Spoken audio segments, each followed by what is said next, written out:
বন্ধুরা, প্রিয়ার কিচেনে সকলকে স্বাগত। আজ আমি বাদাম বিস্কুট বানিয়ে দেখাচ্ছি। তার জন্য প্রায় 100 গ্রামের মতো বাদাম এখানে নিয়েছি, কাঁচা বাদাম।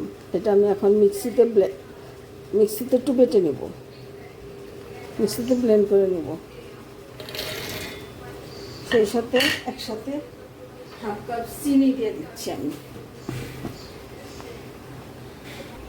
ছোটো কাপের হাফ কাপ চিনি দিয়ে দিচ্ছি আমি। চিনি আর বাদাম একসাথে ব্লেন্ড করে নেব।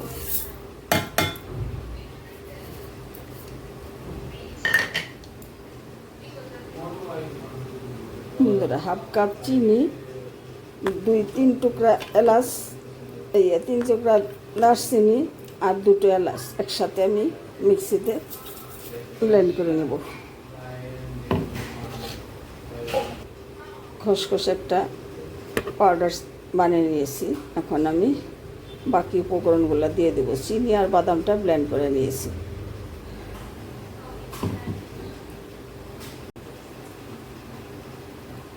বাদাম আর চিনিটা এখানে একটু ঢেলে নিচ্ছি।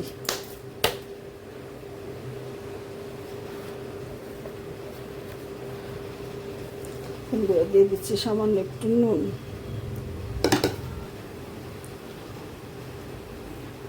বন্ধুরা, নিয়ে নিচ্ছি 1 কাপ ময়দা। এটা আটা দিয়েও করতে পারো তোমরা। আমি ময়দাটা নিয়ে নিচ্ছি 1 কাপ। 4 কাপের 1 কাপ। হাফ কাপ চিনি, 1 কাপ ময়দা।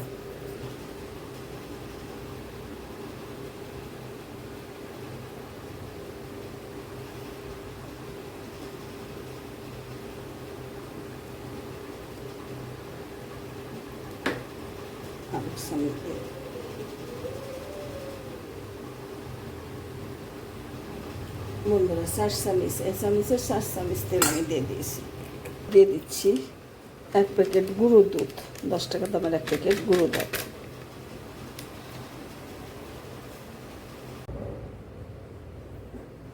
বন্ধুরা, আমার মলম করা হয়ে গেছে। এরকম একটা যখন ডেলার মতো হবে, এক জায়গায় জড়ো হবে, তখন বোঝা যাবে এটা হয়ে গেছে। এই যে চাপ দিলেই ঝুরঝুরে ভেঙে দিচ্ছে। এখন বন্ধুরা, আমি দিয়ে দিচ্ছি একটু বেকিং পাউডার।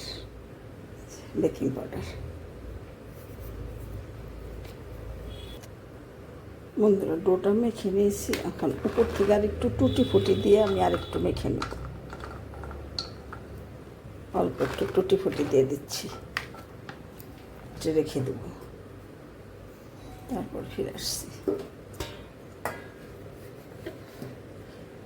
5 মিনিট ঢাকা দিয়ে রেখে দিচ্ছি।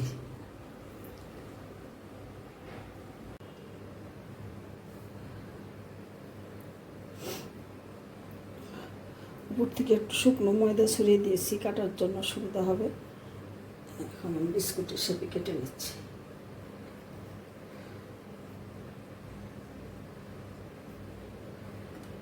চাকুর মধ্যে একটু ময়দা লাগিয়ে নিচ্ছি। একটা ফ্রাই প্যানের মধ্যে, প্লেটের মধ্যে দিয়ে বসিয়ে দিয়েছি।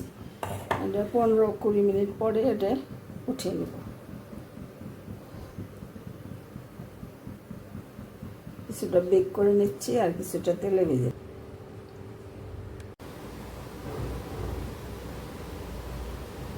যে কয়েকটা আমি ব্রেক করতে দিয়েছি, সেটাই যে একদিকে হয়ে গেছে, আমি সবগুলো আবার উল্টে দিয়েছি। এটা উল্টে দিচ্ছি।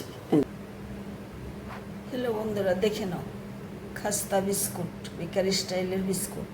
খেতে খুবই মজাদার। রেসিপিটা ভালো লাগলে আমার কমেন্ট করে আমাকে জানিও। চ্যানেলটা সাবস্ক্রাইব করে আমার সাথে থেকো। ধন্যবাদ বন্ধুরা, তোমরা সকলে ভালো থাকো।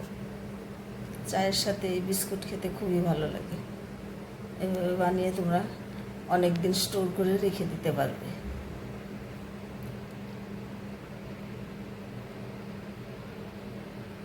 ধন্যবাদ বন্ধুরা, তোমরা সকলে ভালো থাকো।